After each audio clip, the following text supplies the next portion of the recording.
ናሁ ቲቪ በዩቲዩብ ቻናል ፕሮግራማችንን ይወዷቸዋልና ላይክ ለማድረግ ጥብቅ ቤተሰባችን ለመሆን ሰብስክራይብ የምትለዋን በተን ለመጫን ጊዜው አሁን ነው።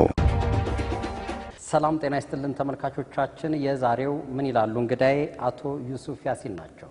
አቶ ዩሱፍ ያሲን በደርግ ጊዜ የማህበረሰብ ጥናት ኢንስቲትዩት የታሪክና የቋንቋ ክፍል ኃላፊ በመሆን ያገለግላሉ። በኢንስቲትዩቱ ሳይሆን በመምሪያው ውስጥ አገልግለዋል። እንዲሁም በመጨረሻው አካባቢ ላይ በውጭ ጉዳይ ሚኒስቴር እንዲሁም በካይሮ ኢትዮጵያ ኤምባሲ ውስጥ አገልግለዋል።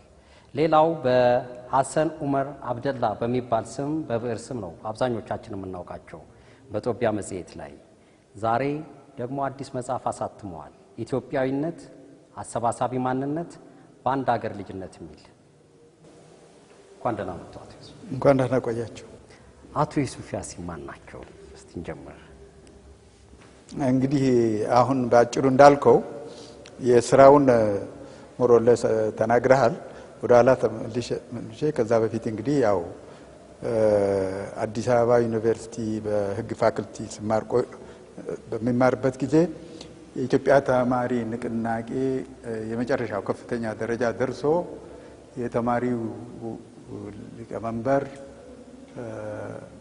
ጥላሁን ገዛው በሚገደልበት ጊዜ እኔ የተማሪዎች ማህበር ስራ አስፈጻሚ ኮሚቴ አባል ነበርኩ። በዛ ምክንያት የህግ ትምህርቴን አቋርጬ በሶማሊያ፣ በኤደን፣ በግብጽ ወደ ጀርመን ሄጃለሁ። ጀርመን ደግሞ እንደገና ትምህርቴን ለመከታተል በቃሁ። ማለት ከህግ ውጪ ሌላ ፖለቲካ ሳይንስ ነው ለመማር የፈለኩት። ተማርኩና በአብዮቱ በኋላ እንደገና ወደ ሀገር መጥቼ መጀመሪያ የህዝብ ድርጅት ጉዳይ ጽሕፈት ቤት ውስጥ ሰርቻለሁ ማለት ነው። ወደ ኋላ ደግሞ ተመልሰ ያው እንግዲህ ሃይ ስኩል እዚህ ኮተቤ ትምህርት ቤት ነው የተማርኩት። ከዛ በፊት እንግዲህ እኔ ትውልዴ በቀይ ባህር ጠረፍ አንድ ትንሽ መንደር አለች ያው የምትባል። እንዴት ቀይ ትንሽ መንደር ትላታለህ ይሉኛል የመንደሩ ሰዎች። ምክንያቱ እቺ ከተማ የሶስተኛ ወደብ ናት ከአሰብና ከምጽዋ ቀጥላ ይላሉ። ስለዚህ እዛ ነው የተወለድኩት። ያደግኩትም መጀመሪያ የቁርአን ከዛ የዛ ሚሽን ስላለ በሚሽን ትምህርት ቤት በኋላ ላይም እንግዲህ በአረኛም በሌላም እየተማርኩ ወደ ኮተቤ ሃይ ስኩል ጨርሼ ነው ወደ ዩኒቨርሲቲ የገባሁት። ባጭሩ ይሄን ይመስላል። ስራ የጀመሩት ስራ ወደ ሀገር ቤት ከተመለስኩ በኋላ በህዝባዊ የመደራጃ ወይም ደግሞ ጊዜያዊ የማስ ኦርጋናይዜሽን በሚባለው ድርጅት ውስጥ ነው። ምንድን ነበር የሚሰራው ያ መስሪያ ቤት? ስራው ያኔ ህዝብን ማንቃት ነው። በደርግ ጊዜ ኤንዲአር የሚባለው ናሽናል ዴሞክራቲክ ሪቮሉሽን ፕሮግራም የሚባል ነገር በ68 በሚወጣበት ጊዜ የመጀመሪያ ተግባሩ ህዝብን መንቃት፣ ማደራጀት የሚል ነገር ነው። እንግዲህ ዘመቻውም የዚህ ተማሪዎች ዘመቻም የዛም አካል ነው። ሌሎች ህዝብ ድርጅት ራሱ በየደረጃው ህዝብ መደራጃ አካላትን በሙሉ የሚያደራጅ ቀበሌንም ሌላም ሁሉ የሚያደራጅ አካል ነበር። እዛ ውስጥ ደግሞ ድርጅቶች ፖለቲካ ድርጅቶች ታቅፈው ነበር የሚሰሩት። በኋላም እርስ በእርሳቸው ሳያስማሙ ቀርተው ነው ይሄ ማለዲ የሚባለው ድርጅት መጥቶ በኋላ የዚህ አንድ የፖለቲካ ድርጅት ወይም መሪ የፖለቲካ ድርጅት ወይም ቫንጋርድ የተባለውን ድርጅት ለመመስረት በሚደረጉ ሂደቶች ሳይስማሙ ቀርቶ ጓድ ሊቀመንበር መንግስቱ ማዕከል ሆኖ ሌሎችን ድርጅቶች እንግዲህ ከማማከልና ከመምራት ይልቅ እየገነኑና ያ ድርጅቱ ደግሞ የእሳቸው የሚመሩት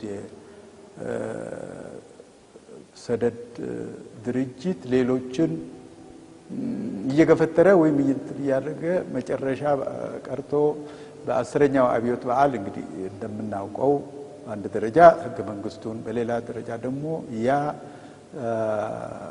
አብዛኛው ወታደር የነበረው የደርግ ሙኮነኖች እንደ ሲቪል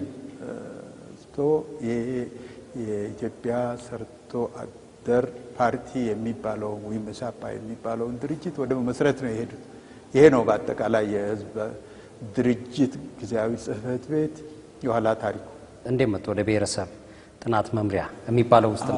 ያን ጊዜ የዛ መጀመሪያ ይሄ በዚህ የጊዜያዊ ህዝባዊ መደራጃ ጽሕፈት ቤቱ ፈረሰ፣ መፍረስ ነበረበት ተባለ። እሱ በሚፈርስበት ጊዜ ከፖለቲካ ትምህርት ቤቱ ከሌሎችም የመጣን ሰዎች እንደገና መመደብ ነበረብን። እኔ በብሔረሰብ መምሪያ መጀመሪያ መምሪያው በዚህ በማዕከላዊ ኮሚቴ ውስጥ ነበረ። ማዕከላዊ ኮሚቴ ውስጥ ማዕከላዊ ኮሚቴ ውስጥ ነው። ሌሎች ደግሞ ምሁራን የግድ እዚህ ውስጥ ገብቶ የኢትዮጵያ ብሔረሰቦች ጥናት ኢንስቲትዩት ውስጥ መሳተፍ ስላለባቸው በምን መልክ ይደራጅ በሚባልበት ጊዜ መምሪያው በዚህ በማዕከላዊ ኮሚቴ ጽሕፈት ቤት ውስጥ ይሁን። ከዛ ውጭ ደግሞ አንድ ራሱን የቻለ የጥናትና የምርምር ተቋም ኢትዮጵያና ብሔረሰቦች የጥናት ተቋም የሚባል ከዛ ውጭ እንዲቋቋም በብዛት ከአዲስ አበባ ዩኒቨርሲቲ ከሌሎች ዩኒቨርሲቲም የተመደቡ በርከት ያሉ ምሁራን እዛ ተመድበው እኛ እንደ መምሪያ በደርግና በኢንስቲትዩቱ መካከል ከደርግ የሚመጣውን መመሪያ ወደ ታች ከምሁራን የሚመጣው ጥናት ወደ ላይ ወደ ደርግ እያስተላለፍ ድልድይ ነበር። በመምሪያው ያላችሁ የታሪክ የቋንቋ ጥናቶች ታጠኑ ነበረ። በወቅቱ ውስጥ ምን ያህል ተጠንቷል ትላላችሁ? አሁን ያሉት የብሔር ብሔረሰቦች ቁጥር ተብሎ የሚነገረን አለ። እናንተ በዛ ወቅት ያጠናችኋቸው ምን ያህል ይደርሱ? እንግዲህ የቁጥር ጉዳይ እንደተጠበቀ ሆኖ አሁንም ዛሬም ቢሆን ያው በግምት ከ80 በላይ ያለ ነው የምናወራው፣ ወይም 82 አንዳንድ ጊዜ እንላለን። ግን ዋናው ጉዳይ ቁጥራቸው ብቻ ሳይሆን ለመምሪያውም ይሁን ለኢንስቲትዩቱ የተሰጡ ዋና ሁለት ተግባራት ነበሩ። አንዱ የኢትዮጵያ ብሔረሰቦች ላይ ሰፊ የሆነ ጥናት አሰፋፈራቸው፣ አቀማመጣቸው፣ ቋንቋቸው እና ሌሎች በመሃላቸው ያለው መስተጋብር የመሳሰሉትን የማጥናት አንደኛው ተግባር ነው። ሁለተኛው ተግባር በዚህ ጥናት ላይ ተመስርቶ ለኢትዮጵያ የሚሆን የሕገ መንግስት ረቂቅ ማቅረብ ነበረ። ሁለቱም ተሰርቶ አብዛኛው ደግሞ በአማራጭ የተሰሩ ናቸው። አከላለሉም ለአስተዳደሩም ለሌላም ተጠንቶ የቀረቡ ነበሩ። ከዛ ውስጥ ነው እንግዲህ ደርግም በፈለገው መልክ ባሻው መልክ በመረጠውና ለራሱ ስልጣን ያስፈልጋል በሚለው መልኩ የመረጠውን አማራጮች ወስዶ ተግባራዊ ለማድረግ ሞክረዋል። በኋላ ወያኔ ኢህአዴግ በሚመጣበት ጊዜ በተመሳሳይ አኳኋን ከዛው ከተጠናው ውስጥ የፈለገውን የአከላለል የፈለገውን የአስተዳደር የፈለገውን የስልጣን ክፍፍል ወስዶ ተግባራዊ ለማድረግ ሞክረዋል ነው። እናንተ ያጠናችኋቸው ጥናት መሰረቶች ናቸው ማለት ነው? ትክክል። በደርጉ ጊዜ የነበረው የአስተዳደር ክልልና ራስ ገዝ የሚል ነበረ። ምንድን ናቸው እነሱ የአስተዳደር ክልልና ራስ ገዝ የሚል? አንደኛ በስልጣን ደረጃ ልዩነት የላቸውም። ምንም የስልጣን ልዩነት አልነበራቸውም። አስተዳደር ክልሎቹ ወደ 24 ይመስለኛል 24 ይሆናሉ። ዛሬ አውራጃ በምንላቸው ደረጃ ያሉ በአመዛኙ አስተዳደራዊ አመችነትን፣ ጂኦግራፊን፣ ኢኮኖሚን እንደዚህ የመሳሰሉ ያደርጉ መጠናቸው ይህን ያህል በጣም ሰፊ ያልሆነ የአስተዳደር ክልሎች ሲሆኑ በዛን ጊዜ ችግር ነበረባቸው የሚባሉት አካባቢዎች ግን የራስ ገዝ ስልጣን ተሰጣቸው ተባለ። ነገር ግን በስልጣን አከፋፈል ደረጃ ለአስተዳደሮቹ የተሰጠ ስልጣንም የለም። ለራስ ገዝ ለተባሉት ደግሞ የተሰጠ የስልጣን ድርሻም አልነበረም ማለት ይቻላል። ልዩነቱ ምንድነው? አሁን በደርግ ጊዜ የነበረውና በኢህአዴግ ጊዜ የነበረው አከላለል? በኢህአዴግ የነበረው ኦልሞስት እኛ የዚህ የብሔረሰቦች አሰፋፈር አይነት አሰፋፈሩ ሰው የት ነው ማን የት ላይ እንደሰፈረ የተኛው ብሔረሰብ የተኛው ላይ እንደሰፈረ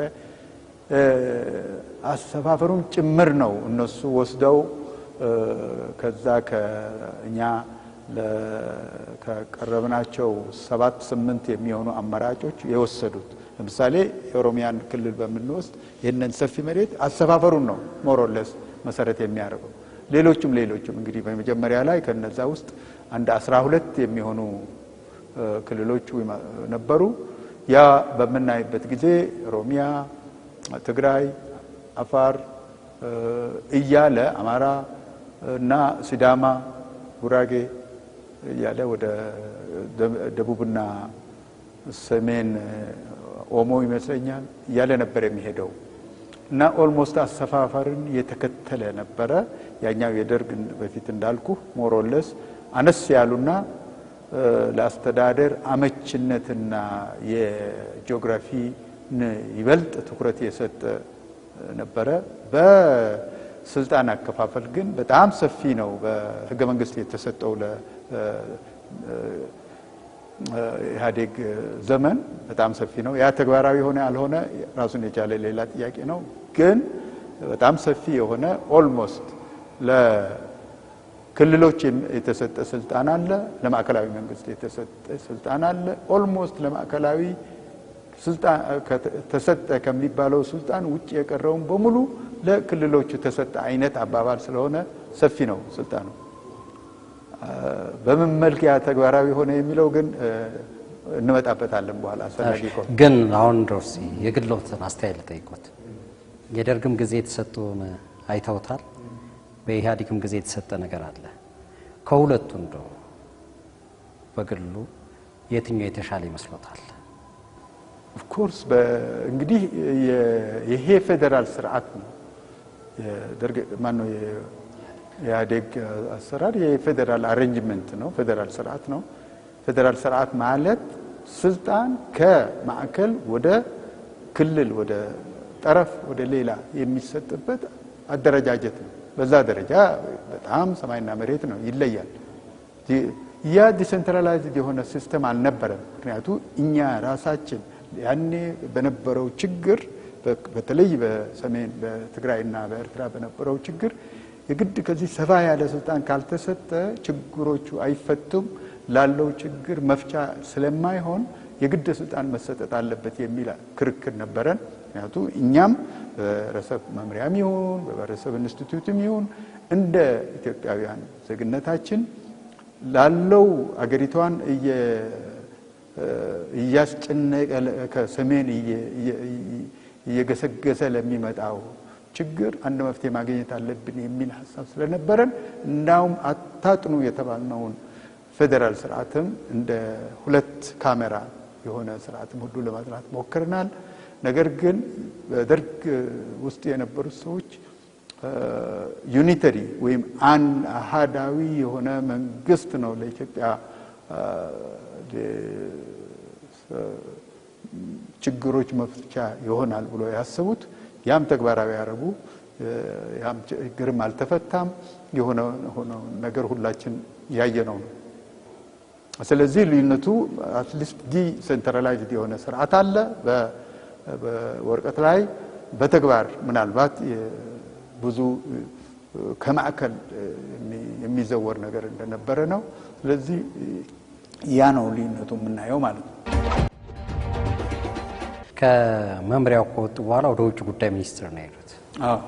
የኢትዮጵያ የውጭ ግንኙነት ምን ይመስል ነበር በዛን ዘመን?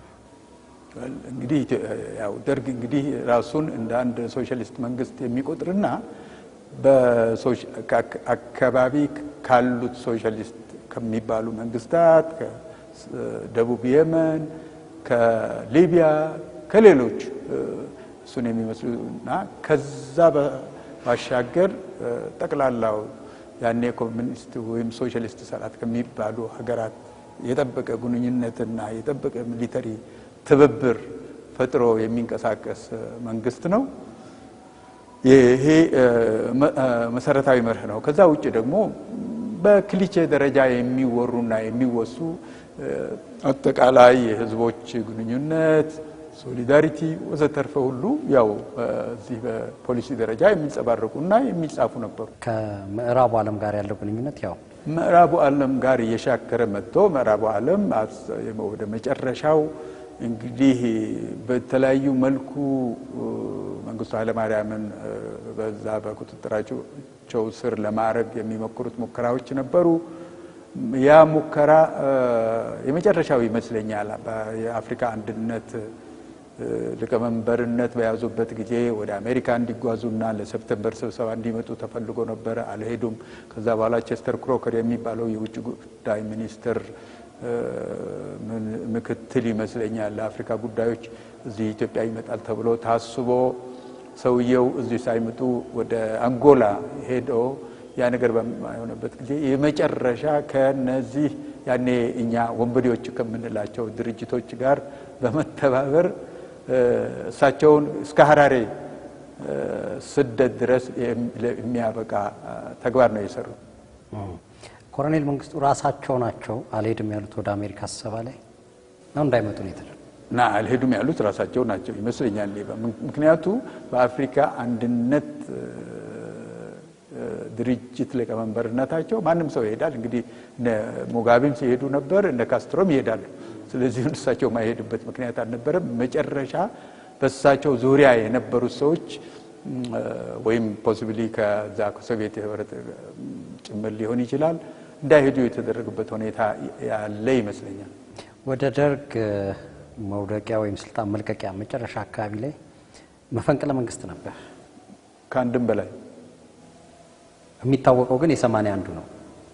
ከሁለት ዓመት ከእንትኑ ከውድቀቱ በፊት ከዛም በፊት ነበር ማለት ነው። ሌላ ከዛ በኋላም በፊትም አይም ሹር ሙከራዎች እንደነበሩ ግልጽ ነው። አንዳንዶቹ ይታወቃሉ፣ አንዳንዶቹ አይታወቁም። እስቲ ምሳሌ እንደው በመጨረሻ ላይ በየአንዳንዷ ሰውየው በየጦር ግንባሩ ሄዶ ወታደሮቹን በሚጎበኙበት ጊዜ በአስመራ አካባቢም በከረን አካባቢም በአሰብ አካባቢም ከዛ በኋላ መጽሐፍ የጻፉ ሰዎች ይህንን ሁሉ አውርተዋል። የሰዎችም ስም ዝርዝር የጀነራሎቹ የሌሎቹ እና ያን ሙከራ ሁሉ ሳይሳካ የቀረው እሳቸውም ፕላናቸው እየቀየሩ ወይም ደግሞ እየከሸፈም ሊሆን ይችላል። ግን ዋናው የሚታወቀው የዚህ ከሁለት ዓመት ከውድቀቱ በፊት የተደረገው የግንቦት 8 ይመስለኛል። የዛን ጊዜ የነበረውን ነገር እንደው በግሎት የሚያስታውሱት ነገር ነበር? ስለ ፈንቅለ መንግስቱ ሙከራ የነበሩ ሰዎች ምናልባት አብሮት የሰሩ ሰዎች ካሉበት ብሔረሰብ መምሪያ እያሉ አይ እነዚህ እኮ በብዛት የወታደር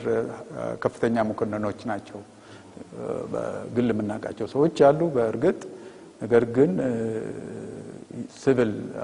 ሲቪሎቹ ይህንን ያልተሳተፉበት ከፍተኛ መኮንኖች የተሳተፉበት መጨረሻ ላይ እንግዲህ የተገደሉት እንኳን 13 ከፍተኛ መኮንኖች ናቸው።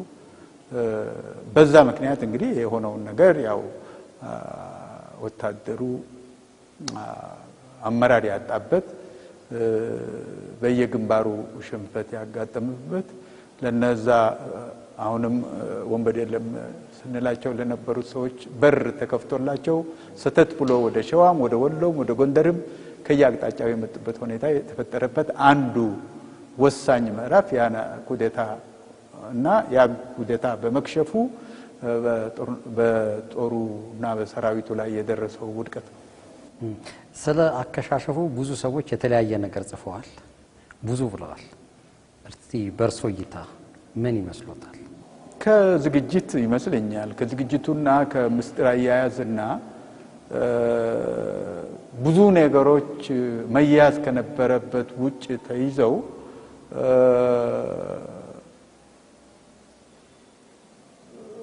መጨረሻው ሙከራ በሚደረግበት ጊዜ ቅንጅት በመሃላቸው ባለመኖሩ ከአስመራ የሚመጣው ሰራዊት መምጣት የነበረበት ሌላው ከመጣ በኋላ የተቀበለው ሰውዬ ወደ ሌላ አቅጣጫ ወስዶ ቶታሊ እንትኑ ቅንብሩ ኮላፕስ ያደረገበት ሁኔታ ነው የተፈጠረው። ይሄ ከሰዓት በኋላ ነው። ቀኑ ላይ ደግሞ ጓድ ሊቀመንበር መንግስቱ ኃይለማርያም ወደ ውጭ ወደ ምስራቅ ጀርመን በሚሄዱበት ጊዜ በዚህ መልክ እናስኪደው በዛ መልክ እናስኪደው በሚለው ላይ ሲደረጉ የነበሩት ክርክሮች ላይ ባለመስማማት ይመስለኛል። ዋናው ግን የቅንጅቱና የአቀነባበሩ ጉዳይ ነው። ይሄ ሰዎቹ እዛ ላይ አልተስማሙም፣ እንዳውም እርስ በርሳቸው ሲጋጩ ነበረ የሚለው እንኳን ምን ያህል እውነተኛ እንደሆነ አናቅም። ዋናው ግን ኩዴታ እንግዲህ ትልቁ ነገር ምስጢራዊነቱና ቶሎ ብሎ ያ የሚፈልጉትን ነገር ማድረጉ ላይ ስለሆነ ያን ቅንጅት አልነበረውም ቢባል ይሻላል። እንደው በቅርብ ያውቋቸው ነበር ኮሎኔል መንግስቱን? በቅርብ ተገናኝተው ያውቃሉ? በስራ ጉዳይ የሚሆን ኮርስ ስራ በዚህ በብሔረሰብ ኢንስቲትዩት እና በህዝብ ድርጅት በነበርኩበት ጊዜ ለመነጋገርም ለማገናኘትም ብያለሁ።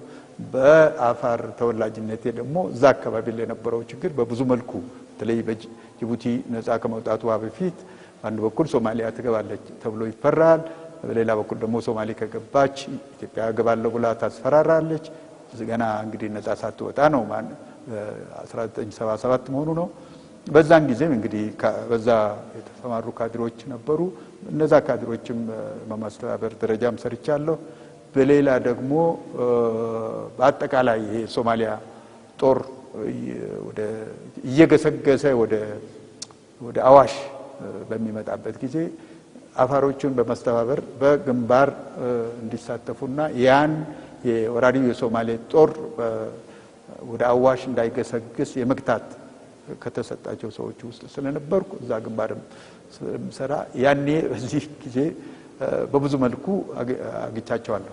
ምን አይነት ሰው ነበሩ በዛን ጊዜ? ያ ገና እንግዲህ ለብቻቸው ወጥቶ ባልወጡበት ጊዜ ስለሆነ በህዝብ ድርጅት ያኔ ሰውየው እኔ ህዝብ ድርጅት ውስጥ ባለሁበት ጊዜ ከናካቴው ከነዚህ ከህዝብ ድርጅት ኃላፊዎች ከነበሩት ከነ አቶ ኃይሌ ፊዳ፣ ከባሮ ቶምሳ፣ ዶክተር ሰናይ ልኬ፣ አንደርጋቸው አሰግድ እንደ ከመሳሰሉ ሰዎች ጋር እየመጡ የሚመካከሩበት እንደ ተራ ግለሰብ እንዳውም የነሱን ምክር የሚጠይቁበት ሁኔታ እንደነበረና በተለይ 69 ላይ በኋላ የሀፓ ናቸው ተብሎ የተገደሉት እነ ሞት አለቃ አለማየሁ ኃይሌና ሌሎች 7-8 ግሩፖች መጀመሪያ ስልጣናቸውን በህግ ደረጃ ገፈው ነው እንግዲህ ሰውየውን ያለ ረዳት አስቀርቶ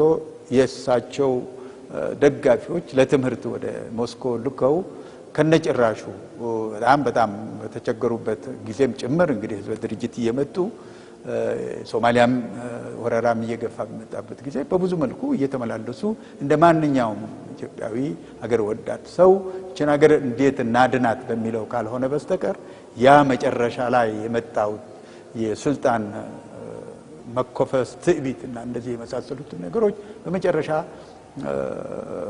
ሌሎችን እያስወገዱ በሚመጡበት ጊዜ የመጣ የአንድ ሰው አምባገነንነት ነው እንጂ ከዛ በፊት እንደ ማንኛውም ሰው መቼም ሰውየው አገራቸው እንደሚወዱ ምንም ጥያቄ የለውም።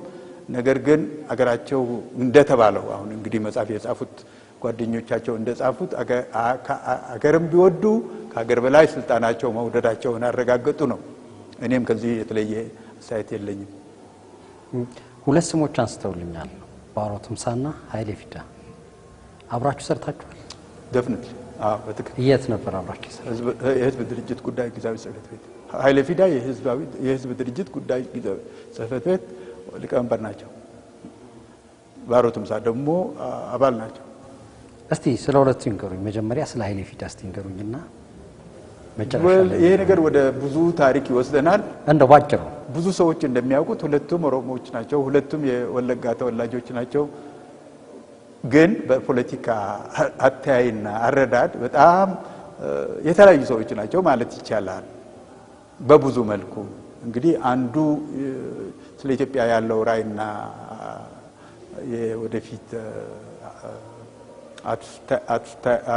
አተያይ አንዱ ያለው ይለያል። ብዙ ጊዜ ይከራከራሉ። አብዛኛው ጊዜ በኦሮምኛ ነው የሚያወሩት፣ እኛ አንሰማም። ሌላ ጊዜ ደግሞ በአማርኛ በሚነታረኩበት የሚያወሩበት ጊዜ ደግሞ ያው እንሰማለን፣ እንከፈላለን። በባህሪም የተለያዩ ናቸው እና ይመስለኛል የኃይሌ ፊዳ እና የኃይሌ ፊዳ ማለት የመኢሶን አቋም ነው። የመኢሶን አቋም ደግሞ ኦሮሞ እንደ ሌላው ኢትዮጵያዊ ሁሉ በኢትዮጵያዊነቱ ከሌላው ጋር አንድ ላይ ሆኖ ይችን ሀገር ውስጥ የራሱን የሚገባው ድርሻ ወስዶ ከሌላው ኢትዮጵያዊ ጋር ተሳትፎ ይችን ሀገር የማዳን የማልማት ወደፊት ዲሞክራሲያዊ የማድረግ ዓላማ ነው። ባሮ ደግሞ ከዚህ ውጪ የሆነ የግድ ይህንን የኦሮሞ ሕዝብ እንደገና ለታሪካዊ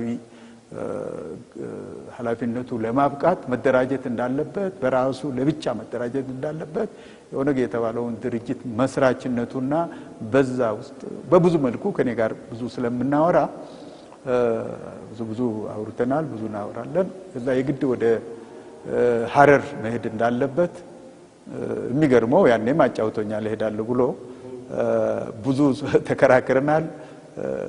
ግን ወደዛ ሄዶ ብዙ ሳይቆይ አንድ 7-8 ወር በኋላ በዛ በተፈጠረው ሁኔታ መገደሉን ነው የሰማነው። ስለዚህ በጣም የተለያዩ ሰዎች ናቸው። ወደ ሀረር የሄዱት እንትን ለማድረግ ነው። ኦነግ ውስጥ ለመታገል። ኦኬ፣ ኦነግ ውስጥ ለመታገል ነው የሄዱት። ኃይሌ ፊዳ ግን እዚሁ ነበሩ። ኃይሌ ፊዳ እዚህ ነበሩ። ድርጅቶቹ በሚጣሉበት ጊዜ መኢሶን ሸፈተ ተባለ፣ ፈረጠጠ ተባለ፣ ውጭ ሄደ ተባለ። ከዛ በኋላ ባለፈው ጊዜ እንግዲህ አንድ በዚህ በሬዲዮ ላይ እንደተነገረው እነሱን ተይዞ ከዚህ ከአዲስ አበባ አካባቢ ግማሹ እዛ ነው የተገደለው፣ ወይም የተወሰኑት እዛ ተገደሉ፣ የተወሰኑት ደግሞ ታስረው ኦልሞስት 2 ዓመት ከቆዩ በኋላ ነው ለፊዳ ከጳጳሱ ከነ ሀረጎት ከሌሎቹ ጋር የተረሸነው እንጂ ባሮ ቱምሳ ሀረር ላይ ነው። ባሮ ቱምሳ ሀረር ላይ ነው። ውጊያ ላይ ነበር የሞቱት እሳቸው ያኔ። በትክክል እንግዲህ የምናውቀው ነገር የለም፣ ግን አንድ ከውስጣቸው ያለ ሰው ገደላቸው ነው የሰማነው አብሮ ከነበሩ ሰዎች። አሁን እንደው በዚህ ወቅት ሁለቱ ቢኖሩ ብለው አስበው ያውቃሉ? አሁን ባለው በዚህ አሁንም እኮ ያን በዛ ደረጃ ፕሮፋይላቸው ከፍ ያለ ሰዎች ባይኖሩ በዚህ በኦሮሞ ብሔርተኝነትም ይሁን በኢትዮጵያ አንድነት ላይ በጣም የተጻረሩ አቋም ያላቸው የጠቅላላ የኦሮሞ እንዳውም እዛው ወለጋ ውስጥ የተወለዱ ሰዎችም እንዳሉ ነው። ስለዚህ ያ የአስተሳሰብ ልዩነት እንዳለ ነው። ቀጥለዋል። ምናልባት ከመኢሶን ውስጥ የነበሩት ሰዎች በብዛት ያኔ ስለተገደሉም ስለታሰሩም ስለሞቱም የቀረሰው ላይኖር ይችላል። በዚህ በኦነግ በኩል በነበረው ግን ቀጣይነት ያለው እና የትውልድ ርክክቦች እንደተደረጉ መጀመሪያ እነ ገላሳ በኋላ ላይ ያው እነ ዳውድ ኢብሳ እንደምናየው የዛ ተቀጽላ ናቸው። እርስዎ ወደ ውጭ ጉዳይ ነው የሄዱት ወደ መጨረሻ አካባቢ። ከዛ ወደ ካይሮም ተመድበው ሄደው ነበር። ኤምባሲ ምን ያህል ጊዜ ቆዩ እዛ? ብዙ አልቆየሁም። እኔ ብዙ አልጣመኝም። የዚህ የወያኔ አካሄድ ስላልጣመኝ ወደ 7-8 ወር ይሆናል። በብዛት እዛ በነበረው ሁኔታ የኔ ያህል ያልተመቸኝም አጠቃላይ ፖለቲካው ነው። ይሄ በኤርትራና በኢትዮጵያ መካከል በነበረው ካይሮ ኤምባሲ እንደተመደቡ ሁለተኛ ሰው ነው የተመደቡት። ደብዳቤ ተሰጥቶ ነበር ለአምባሳደርነት። አምባሳደሩ በማይኖርበት ጊዜ ተክቶ የሚሰራ ሰው ምን ነበርኩ ማለት ነው። እና ስላልተመቸኝ አጠቃላይ ብቻ ኮሎኔል መንግስቱ ከሀገርም ሲወጡ እርሶ እዛ ነበሩ? አይደለም፣ እኔ እዚህ ነበርኩ። በኋላ ነው የተመደብኩትም ያው እንግዲህ ውጭ ጉዳይ ስለነበርኩ። እንዳውም እኔ ወደ ቡልጋሪያ ነበረ በደርግ የተመደብኩት። እነሱ ከመጡ በኋላ ቆይቼ በአረብኛ ችሎታም ይሁን በሌላም በግምት ተወስዶ ወደ ካይሮ እንዲመደብ ነው የተደረግኩት። ማን ነበር የዛን ጊዜ አምባሳደሩ? አምባሳደር ተሾመ ቶጋ። የኤርትራው አምባሳደር ጣልቃ ገብነት ይታይ ነበር ይባል ነበር። አዎ ያኔ ሁለቱ ድርጅቶች ሁለት መንግስታት አንድነትና ልዩነት በማይለይበት ደረጃ የደረሰበት ፍቅሩም በከፍተኛ ደረጃ የሆነበት በዛ የሚመደበው ሰው ከወያኔ የተመደበው ሰው በፈላጭ ቆራጭ ሆኖ ለአምባሳደሩ የፈለገውን መመሪያ የሚሰጥበት ሁኔታ ስለነበረ የተወሰነው እዛ ውስጥ የነበር ነው። እኔም አንደኛ ጸሐፊው አንድ ጽሕፈት ቤቱ ጸሐፊም ጭምር ሶስታችን በአንድ ላይ ነው ኤምባሲውን ትተን ሄድ ነው። እኔ ወደ ኦስሎ ሄድኩ፣ አንዱ ወደ ሳውዝ አፍሪካ ሄደ፣ ሌላዋ ወደ ለንደን ሄደች። ኖርዌይ ሄደው ምን ሰሩ? ማንም የሚሰራውን ስራ ነው። በአጠቃላይ ላይብረሪም ሰርቻለሁ፣ ሌላ ቦታም ሰርቻለሁ፣ እዚህ በሪሰርች ጥናት አካባቢም ሰርቻለሁ እና የሚሰራው ስራ ሰርቼ መጨረሻ ላይ ያው እንደማንኛውም በእድሜ ወደ ጡረታ። ሐሰን ዑመር አብደላ የሚለውን ስም እንዴት መረጡት? በዩሱፍ ያሲን አይታወቁም ነበር? አዎ እኔ ለምን እንደመረጥኩም አላቅም በትክክል ዝም ብዬ በቃ የሆነ ስም ስለፈለግኩ በዛ ሆነ። ያው በኋላም ሰው ማን እንደሆነ ስለማይታወቅ አንዳንድ ጊዜ በብዙ መልኩ እዚህ ያለ ሰው ነው፣ እዛ ያለ ሰው ነው፣ አረብ አካባቢ ያለ ነው፣ እስላም ስም የወሰደ አንድ የቸርች ሰው ነው፣ ብዙ ተብሏል። እና የሚጽፏቸው ጽሁፎች አነጋጋሪ ነበሩ ብዙ ጊዜ። ትክክል። እስቲ እንደው የሚያስታውሱትና ብዙ ኮሜንቶች ወይም ፊድባክ የምንለው ነገር አገኙ? አሁን በነገራችን ላይ ይህንን አርቲክሎችን ከነሱ የተመረጡ አርቲክሎችን እንደገና ለማሳተም እቅድ ያላቸው ሰዎች አሉ። የሱን ዝርዝር እየተመለከትኩ ነበረ። ኦልሞስት ወደ 30 በመቶ የሚሆነው በሻዕቢያና በወያኔ መካከል ያለው ግንኙነትና ሁኔታዎች ላይ የተመሰረተ ነበር። ምክንያቱ ከጦርነቱ በፊትም ባለው እነዚህ የመሳሰሉ ብዙ ነገሮች ሲጻፉ ነበረ። ስለ አካባቢው ብዙ ተጽፈዋል። ስለ ሶሻል ሁኔታዎች ብዙ ተጽፈዋል። ስለ መንግስቱ ኃይለማርያም የተጻፈ ነገር ነበረ። ማዕት ነገሮች ናቸው የተጻፉት። ኦልሞስት አሁን አንድ ልጅ እንዳሳየኝ ወደ 100 የሚጠጉ አርቲክሎች ነበሩ ማለት ነው። ስለዚህ ለማስታወስ ያቅተኛል።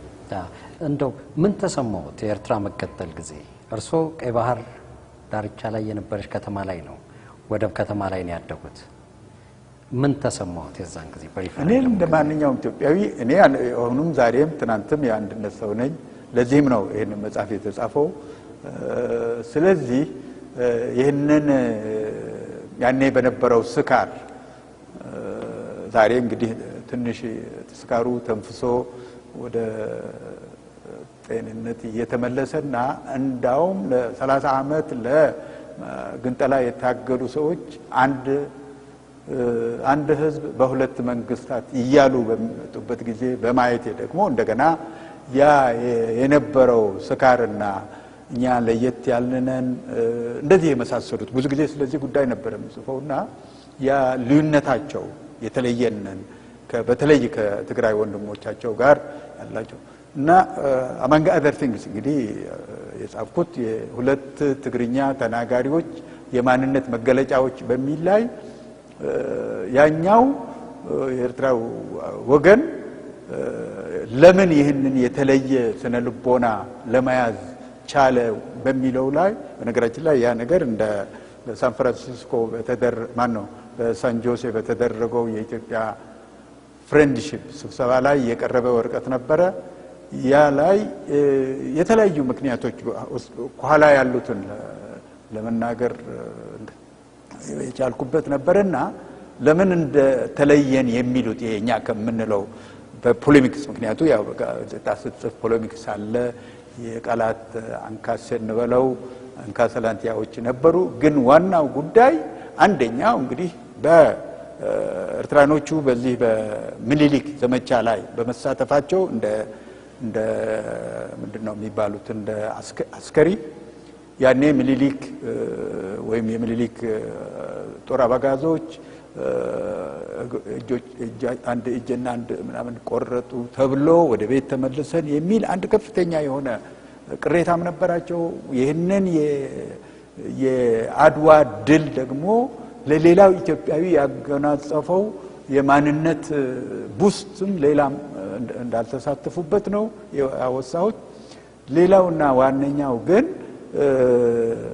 ጣሊያን ለነሱ ኤርትራኖቹ ወይም እዛት ከፍ እንትን ያሉት ትግርኛ ተናጋሪዎችና ሌሎች ኤርትራኖች በተለይ ወደ ሊቢያ ወደ ሌላ ወደ ኢትዮጵያ በሚልክበት ጊዜ ከሌላው አበሻ ከሚባለው የተሻለ ጭንቅላት እንዳለው የተሻለ የመረዳት ችሎታ እንዳለው ስለተነገራቸው ይሄ በኋላ ደጋግመን የምናየውና ዛሬ ትንሽ የተነፈሰው ስካር በዛን ጭምር እንደሆነና ያም አልፎ ተርፎ ከነዚህ ከትግራይ ውስጥ ካሉት ዘመዶቻቸውና ከትግርኛ አንድ ቋንቋ ተናጋሪዎች ጋር ያላቸውን ካልተስተካከለ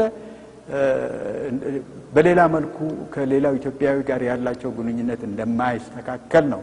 የዛሬ 10 ዓመት ይሆናል ያ አርቲክል የተጻፈው። ዛሬም ያ አርቲክል የምናየው ነገር ነው። ስለዚህ ኦፍ ኮርስ ትራምፕቱን ሌላም ሀገር በሚገነጠልበት ጊዜ ያለው ሁኔታ ራሱን የቻለ ጉዳይ ነው። ለዚህም ነው እኔ ቀይ ባህር ጠረፍ ላይ የተወለደ አፋር ያልኩ ራሴም እንደ ኢትዮጵያዊ ስለሚቆጥር ነው። ይህንንም የቆየ እምነቴም ዛሬም ነገም ቀሪው አፋር ህዝብም ጅቡቲም ውስጥም ሆነ ኢትዮጵያም ውስጥም ሆነ ኤርትራም ውስጥም ሆነ ዛሬም ትናንትም አንድ ህዝብ እንደሆነና በአንድነቱ የጸናና ባለፈው የዛሬ አንድ ሳምንት 10 ቀን ይመስለኛል ሁለት ትግርኛ ተናጋሪዎቹ ታረቁ ተብሎ ታቦት ይዞ አቡነ አረጋዊ ሲባባሉና አፋሮች ለምንድን ነው ሄደው ማይታረቁ ሲባል እኛ መቼ ተጣላን እናንተ ናችሁ ይሄንን አጥር የፈጠራችሁ ያሏቸውና ዛሬም ይሄ ድንበሩ ሲከፈት ከዛም ከዚህም አሁንም እየተመላለሱና እየሄዱ ነው። በዚህ መንፈስ ነው እና ለዚህ ሂደት ደግሞ እኛም እኔም ሆንኩ ሌሎች እዛ ህዝብ ድርጅት ውስጥ የነበሩት የአፋር ካድሮች ከፍተኛ መስዋዕትነትም ትግልም አድርገዋል ባይ ነው። በቅርብ የጻፉት መጽሐፍ አለ ኢትዮጵያዊነት አሰባሳቢ ማንነት በአንድ ሀገር ልጅነት። ረዘም ያለ ርዕስ ነው። ለምን ይህ ርዕስ ተመረጠ? መጀመሪያ ከርዕሱ በፊት አንድ ነገር ያው ይሄ ነገር ዛሬ አይደለም ማን ነው በቅርብ አይደለም ዛሬ 5 ዓመት ነው ተጻፈ። 5 ዓመት ከኢትዮጵያ ውጭ ላሉ አንባቢያን ደረሰ። ደረሰ። ከዓመት በኋላ ነው ከዓመት በፊት ነው እኛ ጋር ለኢትዮጵያ በዚህ በሁለተኛው እትም የደረሰው። ለምን እንትኑ ረዘመ? ኢትዮጵያዊነት የሚለው በኋላ በሁለተኛው እትም የገባ ነው። በመጀመሪያው የነበረው አሰባሳቢ ማንነት ነው። አሰባሳቢ ማንነት የሚለው አቃፊ ደጋፊ የሆነውን የኢትዮጵያ ውስጥ ያሉትን የጋራ እሴቶችን ሌሎችንም ኢትዮጵያዊነትን ዲፋይን በሚያደርግ መልኩ ታይቶ ወደፊት በዜግነት ላይ የተመሰረተ የመብት እንግዲህ የአገር ልጅነት ያልኩት ዜግነት ነው ማለት አንድ ግለሰብ ከመንግስት ጋር ያለው ትስስርና ግንኙነት ጉዳይ ነው። በዛ ላይ የተመሰረተ የወደፊት የሚታይ ሁኔታ እንዲኖር አንድ በኩል ፍላጎት፣ በሌላ በኩል ያ ኢትዮጵያዊነት ግን አሰባሳቢ በሆነ መልኩ ደፍጣጭ በሆነው መልኩ አንድ ህዝብ አንድ ምናምን ሳይባል የጋራ እሴቶቻችን የምንኮራባቸው ሌሎቹም ተደምሮ አቃፊ ደጋፊ በሆነው ኢትዮጵያዊነት ማዕቀፍ ሆኖ ወደ ዜግነትና ዜግነታዊ መንግስት መሄጃ መንገድ እንዲጠርግ የሚል ሐሳብ ስለነበረኝ ነው ይሄን ረጅም እንዳልከው ታይትል የመረጥኩት።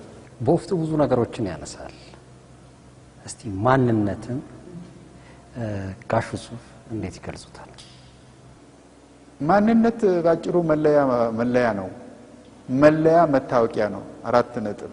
መለያ መታወቂያነቱ ግን በምን መልክ ይገለጻል? በጣም ውስብስብ የሆነ ጉዳይ ነው። ፍቅር ይላል ሁሉ ይላል ማህሙድ ይመስለኛል ማህሙድ አህመድ። ግን ማንም አላየው ሲሄድ በአካል ይላል።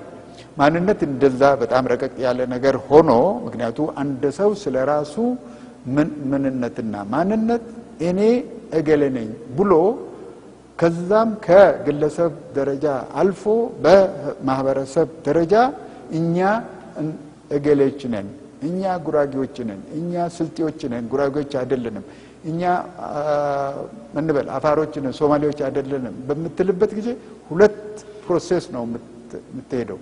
በአንደኛ አንዱን ዝምድና ካድከው፣ በሁለተኛ ደረጃ በሌላ ዝምድና ዙሪያ ወገንተኝነትን ገለጽክ ማለት ነው። ስለዚህ መለያ ወገንተኝነት ነው ለኔ ማንነት። አሰባሳቢ ማንነት ደግሞ ያሉት ነገር አለ መጽሐፍ ላይ ምን ለማለት ነው? ያኛው አሰባሳቢ ማንነታችን አሰባሳቢ በእንለው በግድ አሲሚሌት በማድረግ ወይም በግድ አንድ በማድረግ ሳይሆን እያንዳንዱ የራሱ ማንነት ኖሮት ያ አንድ የሚያደርገን እንደ አንድ ጅረት ሁሉ ገባር ወንዞች ገባር ጅረቶቹ አንድ ትልቅ የማንነት ወንዝ ማሰባሰቢያ ሆኖ ይሄዳልና ያን ሁሉ ሊኮራበት የሚችል ኢትዮጵያዊ የሚያርጉ እሴቶች ወይም አረዳዶች እና አቃፊ ደጋፊ ሆኖ የሚያሰባስብ ነገር መኖር አለበት ነው። አንደኛው ድብጥጥ ብለ አንድነን በግድ የማርጉ ነው። ሁለተኛው ደግሞ ይሄንን አብዛህነትን ወይም ዳይቨርሲቲን ተቀብለ ዳይቨርሲቲን በምን መልክ በአንድነት ለማስኬድ ይችላል ብለ የምታርቀው የማሰባሰብና አቃፊ ደጋፊ የሆነውን ወስዶ ወደ ምናልባት በህገ መንግስት ደረጃ ቋሽጠ ኢትዮጵያ ማለት ይሄንን አሁን ምንላቸው በሙሉ እንግዲህ በሃይማኖት ደረጃም ከወሰድክ በቋንቋ ደረጃም ከወሰድክ በባህሎችም ደረጃም ከወሰድክ ሁሉንም ያቀፈና ሁሉንም ይዞ የሚጓዝ ማንነት ለማለት ነው፣ የሚያሰባስብ ለማለት ነው። የዛሬው የክፍል 1 ቆይታዬ ይሄን ይመስል ነበር። በሚቀጥለው ሳምንት ከአቶ ዩሱፍ ያሲን ጋር ክፍል 2 እንቀጥላለን። እስከዛው ድረስ መልካም ጊዜ